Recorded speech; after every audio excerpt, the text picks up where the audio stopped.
지금 현장에서 스프링클러가 터졌는데 물이 쫄쫄 새고 있습니다.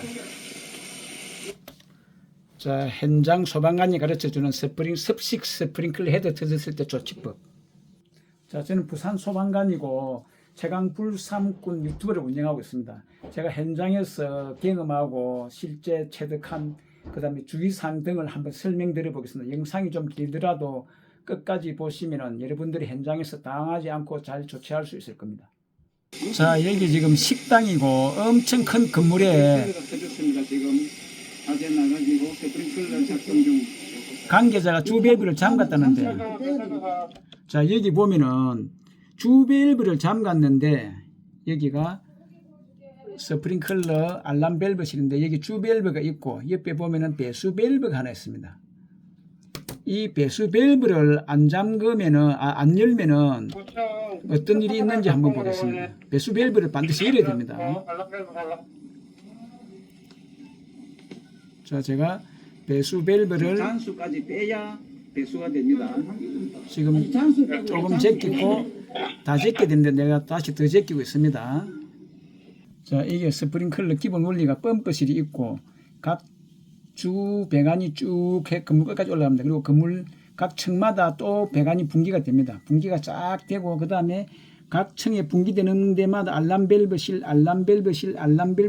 있는데 아까 여기서 알람 밸브 주 밸브를 잠그고 배수 밸브를 안 열었는데 주 밸브는 하나밖에 없습니다. 이렇게 된 것, 이거는 잠겨 있는지 열렸는지 표가 안 나는데 여기 보면 글자가 오픈 클로즈가 뜹니다. 이것은 일자면 열린 거고 이렇게 90도로 제끼면 잠긴 건데 옆에 있는 이 배수 밸브를 열어야 됩니다. 스프링클러가 터졌을 때는. 자, 펌프실에 올라가면 주 밸브를 잠그면은 펌프실에서 올라오는 물은 정지가 됐는데 여기 차측에 지금 헤드 쪽에 가 있는 전체 배관이 많습니다. 아까 헤드가 2개 터졌는데 이렇게 요 안에 들어있던 물이 계속 이렇게 흐르는 겁니다. 자, 여기가 펌프실에서 우리가 각 층마다 알람 밸브실이 있는데, 자, 알람 밸브실을 잠그면은 다른 층으로 물이 가고 요 그 층만 단수가 되는 겁니다. 그리고 요 기울기가 알람 밸브실 쪽으로 약간 이렇게 기울어져 가지고 요 헤드가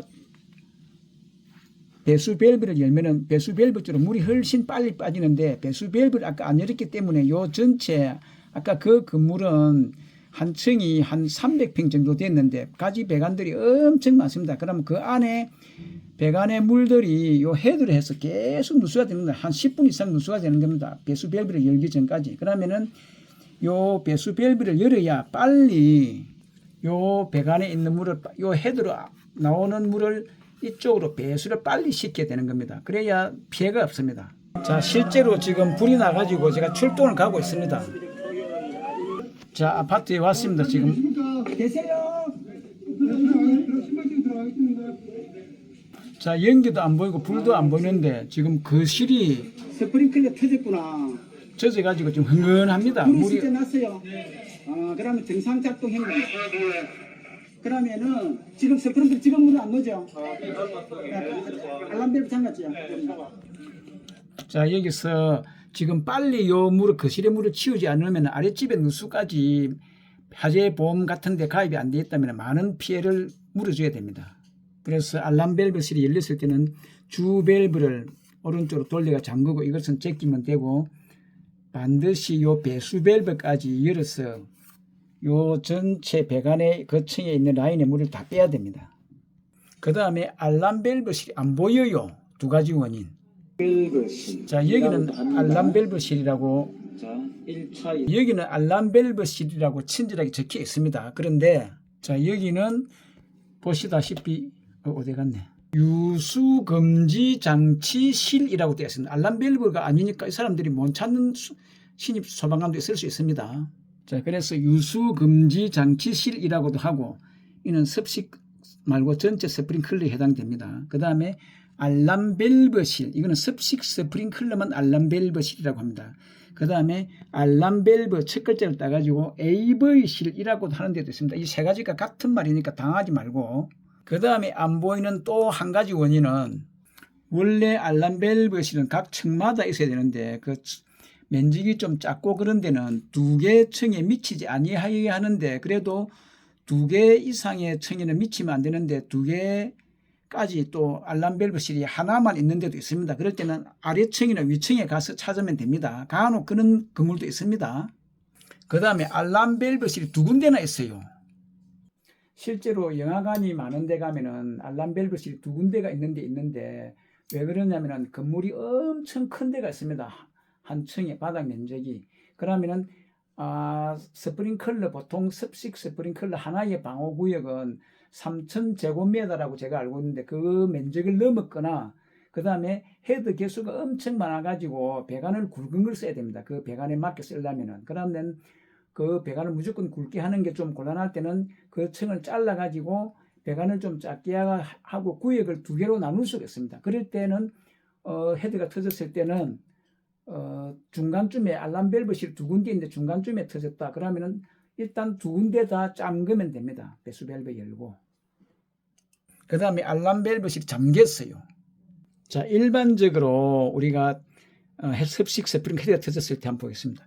맨 처음에 하는 게 알람 밸브실 열고 밸브 잠그고 배수 밸브를 개방합니다. 그 다음에 시험 밸브가 같이 있는 데는 시험 밸브를 개방해도 좋지만 개방 안 해도 크게 차이점은 없습니다. 배수 밸브만 개방 잘하면 되고 시험 밸브가 있다면 개방해도 좋습니다. 안 하는 것보다 나으니까. 그 다음에 수신반에 가서 펌프를 수동 정지합니다. 알람 밸브실 그 다음에 동력 제어반의 펌프실 MCC 판넬 모터 컨트롤 센터라고 하는데 역시 수동 정지합니다. 그 다음에 알람 밸브실도 잠기고 수신반도 잠기고 동력 제어반도 잠겼을 때 그 다음에 펌프실은 열리가 있는데 이런 게 간혹 전기 못 만지게 잠가는 데도 있습니다. 그럴 때는 펌프 위에 개폐 밸브를 잠글 수도 있습니다. 그러면은 펌프 위로 물이 안 가니까. 근데 이게 지금 잠개가 있습니다. 이게 이렇게 열쇠가 구멍이 있어가지고 이게 잠가 놓은 데가 생각보다 많습니다. 그럴 때는 수신반에 가서 스위치를 수동을 해가지고 펌프를 정지를 시켰는데 동력 제어반도 마찬가지고 수동으로 요 2군데 수동으로 정지하거나 펌프 위에 개폐 밸브를 잠갔을 때 문제점 한번 보겠습니다.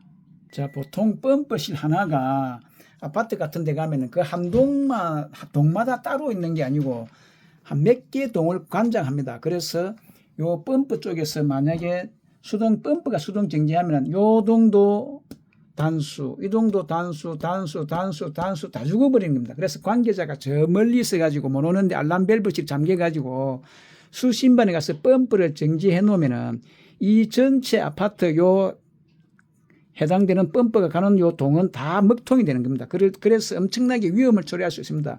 관계자가 빨리 와가지고 요 펌프를 복귀시켜야 되는데 그래서 그 층마 알람 밸브를 잠갔다면 그 층마 단수고 나머지는 다 살아있는데 펌프 자체가 정지하면 그 전체가 다 죽는 겁니다. 그래서 여기 화재가 났거나 다른 데 또 화재가 나면은 그냥 스프링클러 그때 기본 차 있는 그것만 잠깐 터지고 물이 없는 겁니다. 아예. 그래서 엄청나게 위험합니다.